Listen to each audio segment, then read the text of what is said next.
Lady के लिए घर के काम कभी खत्म नहीं होते, फिर चाहे आप होम मेकर हो या working woman, doesn't really matter. इसलिए हर एक काम को सही तरीके से प्लान करना बहुत ज्यादा जरूरी है। मैं अपने सारे ही घर के कामों को जनरली 3 पार्ट्स में डिवाइड करती हूँ: कुकिंग, ऑर्गेनाइजेशन और क्लीनिंग। कुकिंग एक ऐसी चीज है जो हमें डेली करनी होती है। ऑर्गेनाइजेशन एक ऑनगोइंग प्रोसेस है और क्लीनिंग के लिए एक फिक्स्ड स्केड्यूल होना बहुत जरूरी है। कुछ लोग डेली क्लीनिंग में विश्वास रखते हैं, कुछ वीकली, फोर्टनाइटली या फिर मंथली रूटीन फॉलो करते हैं क्लीनिंग के लिए। अगर मैं अपनी बात करूं तो मैं डेली और मंथली क्लीनिंग रूटीन फॉलो करती हूं। इसलिए हर नए मंथ की शुरुआत के साथ मेरी मंथली क्लीनिंग भी स्टार्ट हो जाती है और मैं इस क्लीनिंग को कभी भी एक दिन में कंप्लीट नहीं करती हूँ। पार्ट्स में डिवाइड करके रखती हूँ, टुकड़ों में डिवाइड करती हूँ ताकि स्ट्रेस भी ना हो और हर कोना बहुत अच्छे तरीके से क्लीन हो जाए और घर हमेशा वेल मेंटेन्ड रहे।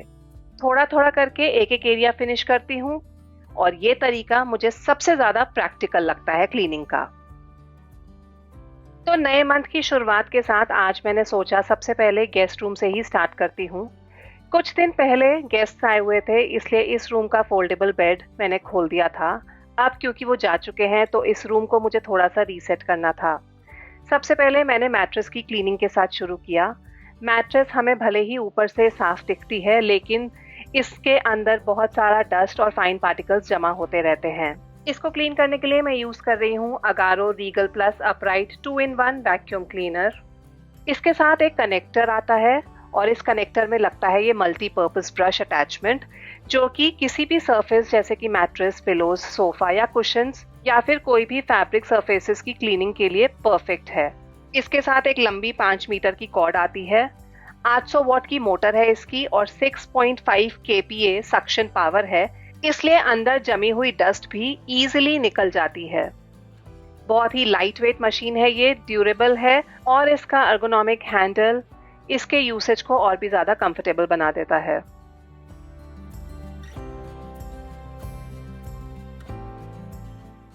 इसके डस्ट टैंक की कैपेसिटी है 800 ml और सिर्फ मैट्रेस क्लीन करने के बाद ही आप देख सकते हैं कि इसका सफेद फिल्टर एकदम काला पड़ गया है।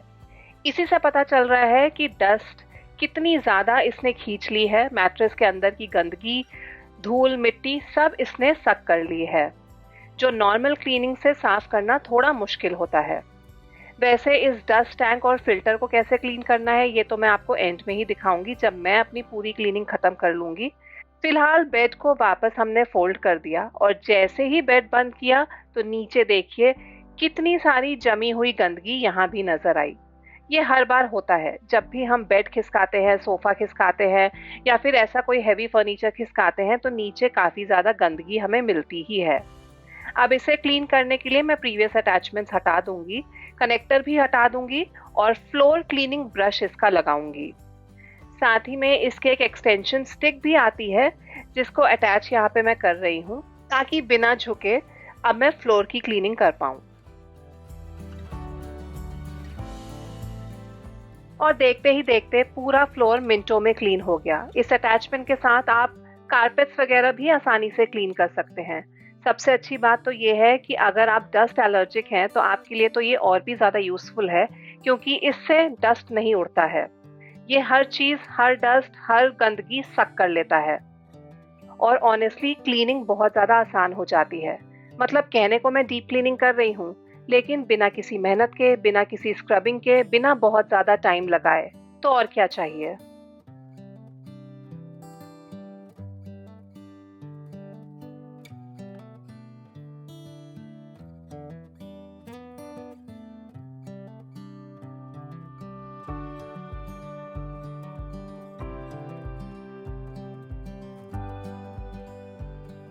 जब मेहनत कम लगे तो सेम डे में आप ज़्यादा काम भी कर सकते हैं। तो रूम क्लीन कर लेने के बाद अब मैं आ गई थी अपने लिविंग रूम में, थोड़ा सा सोफे को भी रीसेट करने के लिए, डीप क्लीन करने के लिए। प्रीवियस अटैचमेंट मैंने इसका हटा दिया है और ये पतला वाला जो अटैचमेंट होता है इसको बोलते हैं क्रेविस नोजल। ये कनेक्टर के साथ मेन यूनिट में मैंने अटैच कर दिया है क्योंकि मुझे थोड़ा डीप क्लीन करना था सोफा।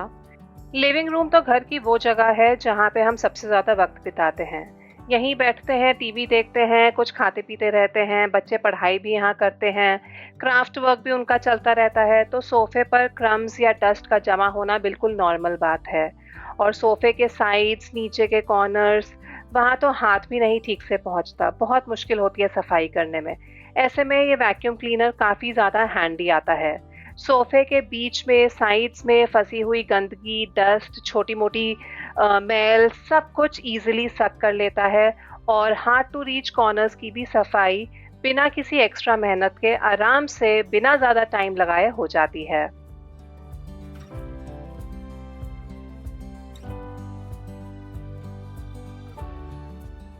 आज की डीप क्लीनिंग वाला सारा रूटीन वर्क मैंने ख़त्म कर लिया है और अब टाइम था अपने वैक्यूम क्लीनर को भी साफ़ करके रखने का। मैं इसको खोल के यहाँ पे आपको दिखा देती हूँ कि कितनी ज़्यादा गंदगी निकल के आई है, जबकि आज मैंने बहुत ज़्यादा सफाई भी नहीं करी है। लिमिटेड एरियाज़ को ही कवर किया था, उसके बावजूद ये देखिए कितना कुछ बाहर निकल के आया है और ये रेगुलर क्लीनिंग में रह जाता है। हर यूसेज के बाद मेक श्योर कि आप इसका फ़िल्टर निकाल के उसे अच्छे से क्लीन करके एक ड्राई ब्रश के साथ तभी उसे रखें, क्योंकि जो प्रोडक्ट्स हम खरीदते हैं उन्हें ठीक से अगर मेंटेन करेंगे और सही से रखेंगे तो सालों साल ये हमारे बेस्ट फ्रेंड्स बने रहते हैं। क्लीनिंग हमारी आसान बनाते हैं और हमारी मेहनत बचाते हैं।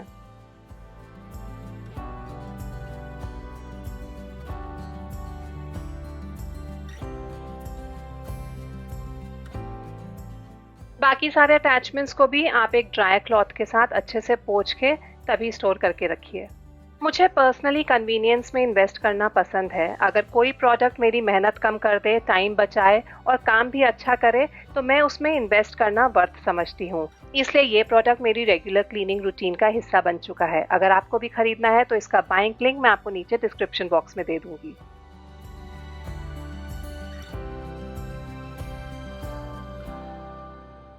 ड्राई वैक्यूमिंग तो हो चुकी है, इससे सोफे के अंदर की जमी हुई डस्ट और लूज पार्टिकल्स निकल गए हैं।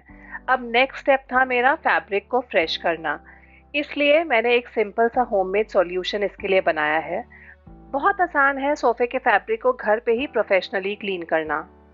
गुनगुने पानी में मैंने एक ढक्कन भर के इजी डाल दिया है, आधा ढक्कन फैब्रिक कंडीशनर का डाला है और 1 टीस्पून मैंने डाला है बेकिंग सोडा। ये केमिकल फ्री सॉल्यूशन बहुत अच्छा होता है, बहुत इफ़ेक्टिव होता है आपके सोफ़े के फैब्रिक को या फिर डाइनिंग चेयर्स के फैब्रिक को क्लीन करने के लिए। इवन आपके जो बेड्स होते हैं उनके पीछे के हेडबोर्ड का अगर फैब्रिक है तो उसको भी आसानी से क्लीन कर देगा। इस होममेड सॉल्यूशन की हेल्प से फैब्रिक पर जमा हुआ ऑयल, हल्का सा डर्ट या ओडर सब तरीके से निकल जाता है और फैब्रिक एकदम फ्रेश और क्लीन लगने लगता है। इस सॉल्यूशन में आप एक साफ कपड़ा डिप कीजिए और एक्सेस सॉल्यूशन सारा निचोड़ दीजिए। उसके बाद इसी कपड़े के ऊपर एक कोई भी आपकी किचन की जो लिड होती है बर्तनों की, वो इस कपड़े के ऊपर रख के पूरा कपड़ा उसके ऊपर रैप कर लीजिए और इसे अपने हाथों में पकड़ के अपने सोफे के ऊपर रब कीजिए। जैसे जैसे आप रब करते जाएंगे आपके सोफे का फैब्रिक क्लीन होता चला जाएगा। हम दिवाली वगैरह पे अक्सर बाहर से प्रोफेशनल क्लीनिंग सर्विसेज बुलाते हैं सोफे वगैरह को ड्राई क्लीन करने के लिए, लेकिन यकीन मानिए ये जो सॉल्यूशन मैंने बनाया है, होममेड सॉल्यूशन, ये बहुत ही इफेक्टिव वे है सोफे के फैब्रिक को ड्राई क्लीन करना। और ये केमिकल फ्री सॉल्यूशन है, इससे आपके हाथों को भी कोई नुकसान नहीं पहुंचेगा। अगर हर महीने इस तरीके से आप एक बार अपने सोफे को क्लीन कर देंगे तो आपको दिवाली वगैरह जैसे फेस्टिवल्स पे बहुत ज़्यादा मेहनत नहीं लगेगी, ना किसी को बाहर से बुलाना पड़ेगा और ना ही बहुत ज़्यादा खर्चा करना पड़ेगा इन सब चीज़ों को क्लीन करने के लिए, मेंटेन करने के लिए।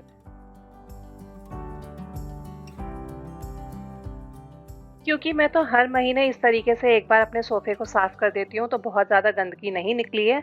बट आप ये मेथड ट्राई करके देखिएगा, I am sure you will be 100% satisfied with the results.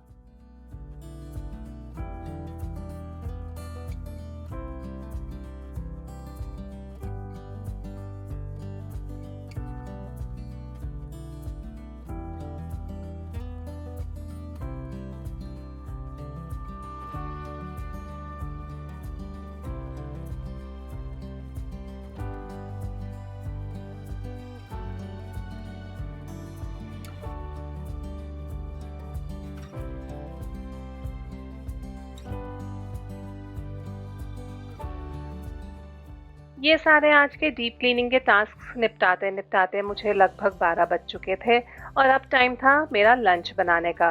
लेकिन उससे पहले एक और टास्क आज मेरे सर पे था और वो था घी निकालना, क्योंकि 10 दिन की मलाई ऑलरेडी इकट्ठी हो चुकी थी और ये एक अपने आप में बहुत बड़ा टास्क होता है। और वो इसलिए क्योंकि जिस दिन मैं घी निकालती हूँ उस दिन घी तो निकलता ही है, साथ में जो बटर मिल्क यहाँ से एक्सट्रैक्ट होता है उससे मैं पनीर भी बनाती हूँ। और इसीलिए आज मैं लंच में उसी पनीर के साथ बनाऊंगी अमृतसरी पनीर भुर्जी, जो कि ना सिर्फ बहुत ज़्यादा टेस्टी होती है बल्कि बनाने में भी सिंपल है, इजी है और लाजवाब तो है ही। सच बताऊं, पहले मुझे घर पर घी बनाना बिल्कुल पसंद नहीं था। मुझे लगता था कि ये बहुत लंबा और मेहनत वाला काम है।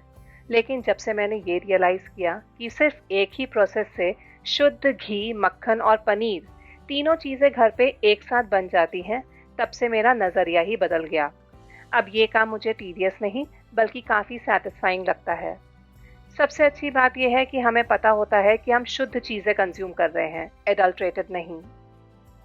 अब हर बार की तरह सारे प्रेपरेशंस एक साथ शुरू करूंगी। एक गैस पे घी बनने के लिए रख दिया है, दूसरी गैस पे बटर मिल्क चढ़ा दिया है पनीर बनने के लिए, और तीसरी गैस पे अब मैं यहाँ पे थोड़ा सा सबसे पहले बेसन भून रही हूँ, क्योंकि मुझे लंच में बनानी है अमृतसरी पनीर भुर्जी जिसमें भुना हुआ बेसन जाएगा।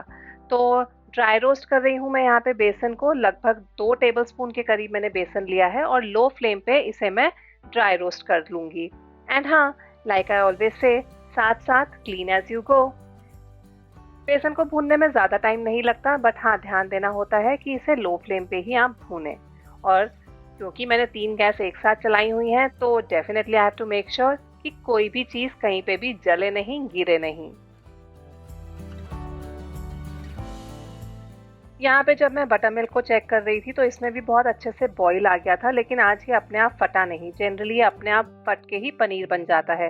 तो आज मेरे को इसमें थोड़ा सा विनेगर ऐड करना पड़ा और जैसे ही मैंने विनेगर इसमें ऐड किया ये तुरंत ही फट गया था और सॉफ्ट पनीर रेडी हो गया था। बहुत लोगों को मैंने देखा है कि वो ये बटर मिल्क अक्सर फेंक देते हैं, बट अगर आप भी उनमें से हैं तो प्लीज़ एक बार इस तरीके से उसका पनीर ज़रूर बना के देखिएगा। पनीर बहुत ज़्यादा सॉफ्ट बनता है और इसके साथ तो तुरंत आप उसी दिन लंच या डिनर भी प्रिपेयर कर सकते हैं। सो एक पन से 2 काज करिए।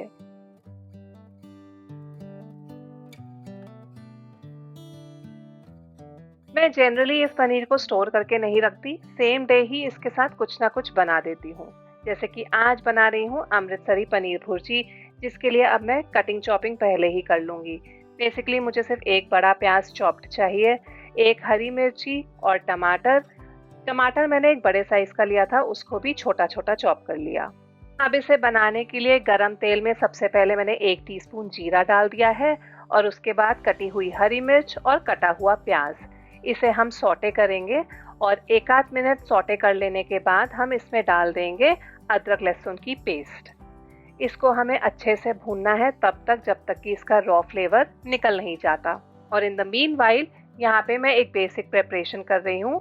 जो बेसन हमने भूना था उसमें मैं डाल रही हूँ 3 से 4 बड़े चम्मच दही के। ये रूम टेम्परेचर वाला दही है। और उसके बाद इसमें सारे बेसिक स्पाइसेस जाएंगे, जैसे कि हल्दी पाउडर, लाल मिर्च का पाउडर, धनिया पाउडर, गरम मसाला, नमक। इन सब चीज़ों को हम बहुत अच्छे से मिक्स कर देंगे। ये हमारा मेन बेस है अमृतसरी पनीर भुर्जी का और यही बेस इसे डिफरेंट बनाता है from the regular paneer bhurji. इधर जब मैंने घी को चेक किया तो this is almost done. Hardly 2-3 minute में ये और पूरे तरीके से बन जाएगा। प्याज भी अच्छे तरीके से लाइट ब्राउन हो चुके थे, तो अब टाइम था इसके अंदर टमाटर डालने का। साथ ही में मैं थोड़ा सा पानी भी डाल रही हूँ ताकि टमाटर अच्छे से गले और जले नहीं। जब टमाटर अच्छे से गल जाएं उसके बाद इसी में आप डाल दीजिए बेसन और दही और स्पाइसेस वाला जो हमने मिक्सचर प्रिपेयर किया था उसको, और अच्छे से मिक्स कर दीजिए।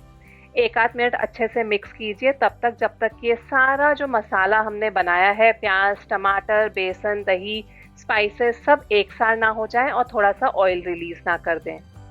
उसके बाद तुरंत ही इसमें डाल दीजिए पनीर, वही फ्रेश पनीर जो अभी हमने बनाया था। अच्छे से मिक्स कर दीजिए। पनीर डालने के बाद वैसे भी बहुत ज़्यादा हमें नहीं पकाना होता है। As soon as the paneer is mixed with the masala, आपकी सब्जी रेडी हो गई है।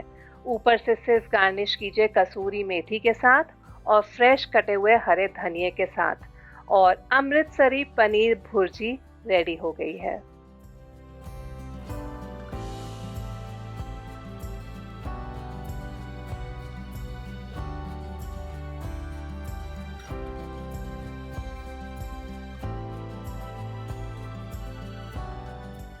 कुछ सब्जियां ऐसी होती हैं जिनके बारे में बहुत ज़्यादा हमें सोचना नहीं पड़ता।